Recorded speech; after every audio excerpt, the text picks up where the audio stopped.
पाठ 15। एक दिन की बादशाहत। आरिफ, सलीम, चलो फौरन सो जाओ। अम्मी की आवाज ऐन उस वक्त आती थी जब वे दोस्तों के साथ बैठे कव्वाली गा रहे होते थे या फिर सुबह बड़े मजे में आइसक्रीम खाने के सपने देख रहे होते कि आपा झिंझोड़ कर जगा देती। जल्दी उठो, स्कूल का वक्त हो गया। दोनों की मुसीबत में जान थी। हर वक्त पाबंदी, हर वक्त तकरार, अपनी मर्जी से चूं भी न कर सकते थे। कभी आरिफ को गाने का मूड आता तो भाईजान डांटते, चुप होता है या नहीं, हर वक्त मेंढक की तरह टर्राई जाता है। बाहर जाओ तो अम्मी पूछती, बाहर क्यों गए? अंदर रहते तो दादी चिल्लाती, हाय मेरा दिमाग फटा जा रहा है शोर के मारे।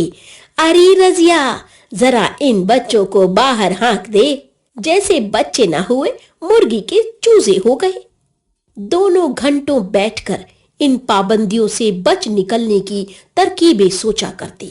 उन दोनों से तो सारे घर की दुश्मनी हो गई थी। लिहाजा दोनों ने मिलकर एक योजना बनाई और अब्बा की खिदमत में एक दरखास्त पेश की कि एक दिन उन्हें बड़ों के सारे अधिकार दे दिए जाएं और सब बड़े छोटे बन जाएं। कोई जरूरत नहीं है उधम मचाने की, अम्मी ने अपनी आदत के अनुसार डांट पिलाई। लेकिन अब्बा जाने किस मूड में थे कि न सिर्फ मान गए बल्कि यह इकरार भी कर बैठे कि कल दोनों को हर किस्म के अधिकार मिल जाएंगे।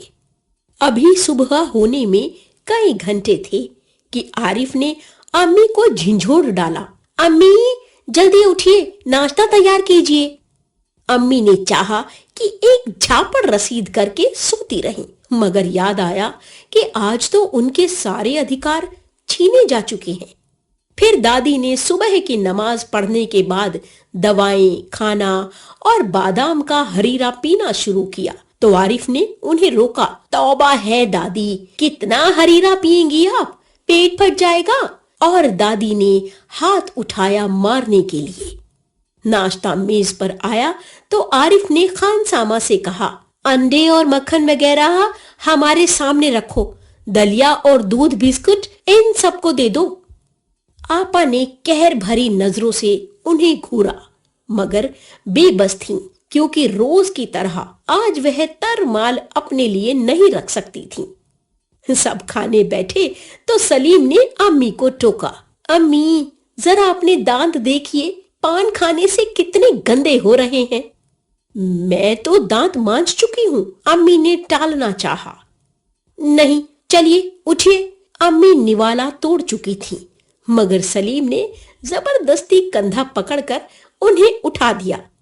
अम्मी को गुसल खाने में जाते देखकर सब हंस पड़े, जैसे रोज सलीम को जबरदस्ती भगा के हंसते थे। फिर वह अब्बा की तरफ मुड़ा, जरा अब्बा की गत देखिए, बाल बढ़े हुए, शेव नहीं की, कल कपड़े पहने थे और आज इतने मैले कर डाले। आखिर अब्बा के लिए कितने कपड़े बनाए जाएंगे? यह सुनकर अब्बा का हंसते हंसते बुरा हाल हो गया। आज ये दोनों कैसी सही नकल उतार रहे थे सबकी, मगर फिर अपने कपड़े देखकर वह सचमुच शर्मिंदा हो गए। थोड़ी देर बाद जब अब्बा दोस्तों के बीच बैठे अपनी नई गजल लहक लहक कर सुना रहे थे तो आरिफ फिर चिल्लाने लगा, बस कीजिए अब्बा, फौरन ऑफिस जाइए, 10 बज गए।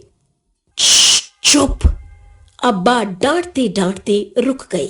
बेबसी से गजल की अधूरी पंक्ति दांतों में दबाए पांव पटकते आरिफ के साथ हो लिए। रजिया जरा मुझे 5 रुपए तो देना, अब्बा दफ्तर जाने को तैयार होकर बोले।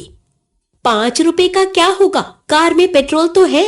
आरिफ ने तुनक कर अब्बा जान की नकल उतारी, जैसे अब्बा कहते हैं कि इकन्नी का क्या करोगे, जेब खर्च तो ले चुके।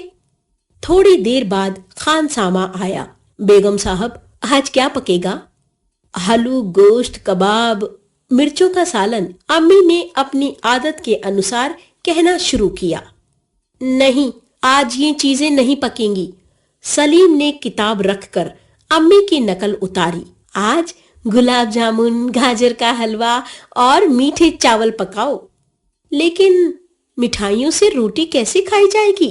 अम्मी किसी तरह सब्र न कर सकीं। जैसे हम रोज सिर्फ मिर्चों के सालन से खाते हैं, दोनों ने एक साथ कहा। दूसरी तरफ दादी किसी से तो मैं किए जा रही थी। ओफो, दादी तो शोर के मारे दिमाग पिघलाए दे रही हैं। आरिफ ने दादी की तरह दोनों हाथों से सिर थाम कर कहा। इतना सुनते ही दादी ने चीखना चिल्लाना शुरू कर दिया कि आज ये लड़के मेरे पीछे पंजे झाड़ के पड़ गए हैं। मगर अब्बा के समझाने पर खून का घूंट पी कर रह गईं। कॉलेज का वक्त हो गया तो भाईजान अपनी सफेद कमीज को आरिफ सलीम से बचाते दालान में आए। अम्मी, शाम को मैं देर से आऊंगा, दोस्तों के साथ फिल्म देखने जाना है। खबरदार, आरिफ ने आंखें निकालकर उन्हें धमकाया। कोई जरूरत नहीं फिल्म देखने की, इम्तिहान करीब है और हर वक्त सैर सपाटों में गुम रहते हैं आप। पहले तो भाईजान एक करारा हाथ मारने लपके, फिर कुछ सोचकर मुस्कुरा पड़े। लेकिन हुजूरे आली, दोस्त जा रही थी। आप? सलीम ने बड़े गौर से आपा का मुआयना किया। इतनी भारी साड़ी क्यों पहनी? शाम तक गारत हो आएगी। इस साड़ी को बदल कर जाइए। आज वह सफेद वाइल की साड़ी पहनना। अच्छा अच्छा, बहुत दे चुके हुक्म। आपा चिढ़ गईं। हमारे कॉलेज में आज फंक्शन है। उन्होंने साड़ी की शिकने दुरुस्त की। हुआ करे, मैं क्या कह रहा हूँ, सुना नहीं? अपनी इतनी अच्छी नकल देखकर आपा शर्मिंदा हो गईं। बिल्कुल इसी तरह तो आरिफ और सलीम से उनकी मनपसंद कमीज उतरवाकर निहायत बेकार कपड़े पहनने का हुक्म लगाया करती हैं। दूसरी सुबह हुई। सलीम की आंख खुली तो आपा नाश्ते की मेज सजाए उन दोनों के उठने का इंतजार कर रही थी। अम्मी खानसामा को हुक्म दे रही थी कि हर खाने के साथ एक मीठी चीज जरूर पकाया करो। अंदर आरिफ के गाने के साथ भाईजान मेज का तबला बजा रहे थे और अब्बा सलीम से कह रहे थे, स्कूल जाते वक्त एक चवन्नी जेब में डाल लिया करो। क्या